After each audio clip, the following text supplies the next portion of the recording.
And today on Behind the Woodshed, the topic is you. Jack Smith has officially dropped the case against Donald Trump. Just as a refresher, over the last 2 years, Smith has been going after Trump for the 2020 presidential election and his mishandling of classified documents. Just make sure you take this one for all the Trump supporters out there. The Justice Department's position is that the Constitution requires that this case be dismissed before the defendant is inaugurated. This outcome is not based on merits or strength of the case against the defendant.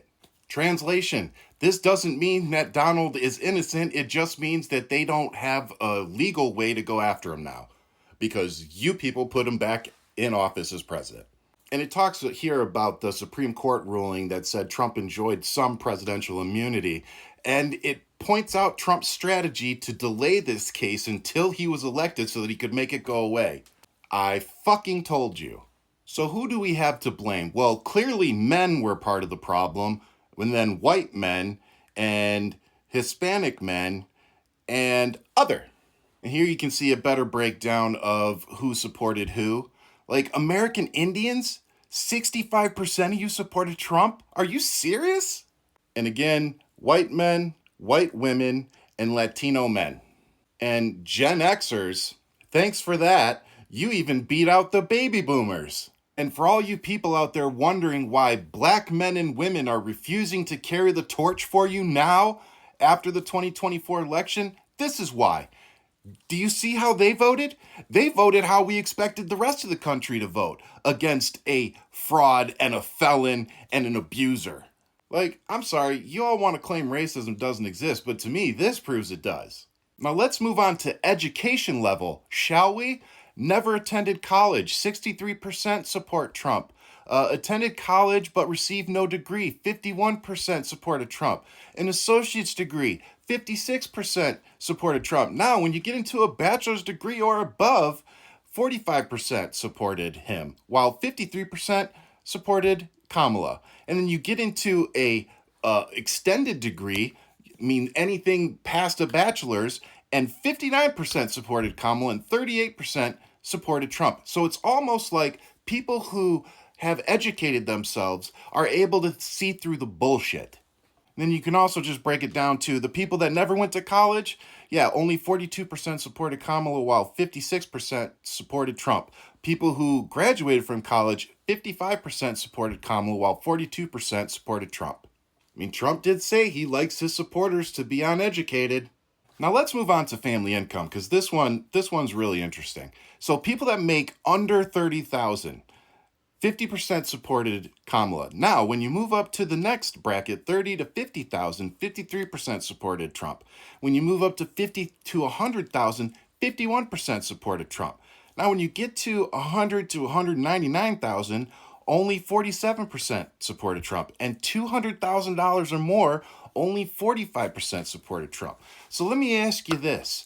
Considering that Trump is giving tax breaks to people that make way more money than $100,000 a year, why is it that the people that make $100,000 or less seem to support the guy that makes their lives harder?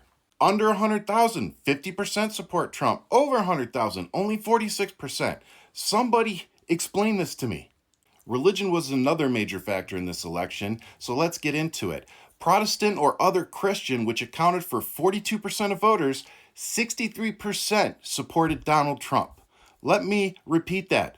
42% of Christian voters supported the felon, the fraud, and the rapist. Catholics, which was 22% of voters, which is also me, 58% supported Donald Trump. Are you serious? Now the Jewish folks, 78% supported Kamala Harris, which actually showed up in the voting.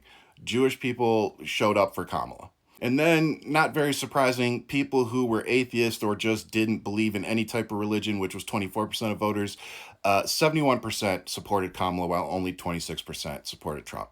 So, again, as a veteran, this one makes me sick.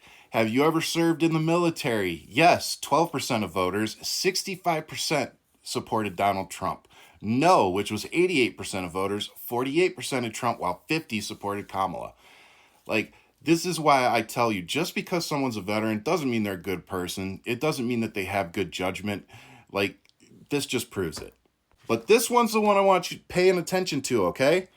This was done as exit polls. How confident are you that this year's election is being conducted fairly and accurately? Well, 84% of Democrats said they were very confident, while somewhat confident was 58% of Trump voters. Not very confident, 82% of Trump voters. Not at all confident, 79% of Trump voters. Seems like the people aren't real confident in the election they just won. So do me a favor, before you go asking, the black community, the Jewish community, or any other community that we just fucked over, have a good look in the mirror and try to find some self-awareness and discover that you are the fucking problem. Oh yeah, and if you didn't vote for Trump, I'm not talking to you, so don't take it personal. And if you did vote for him, it's definitely personal.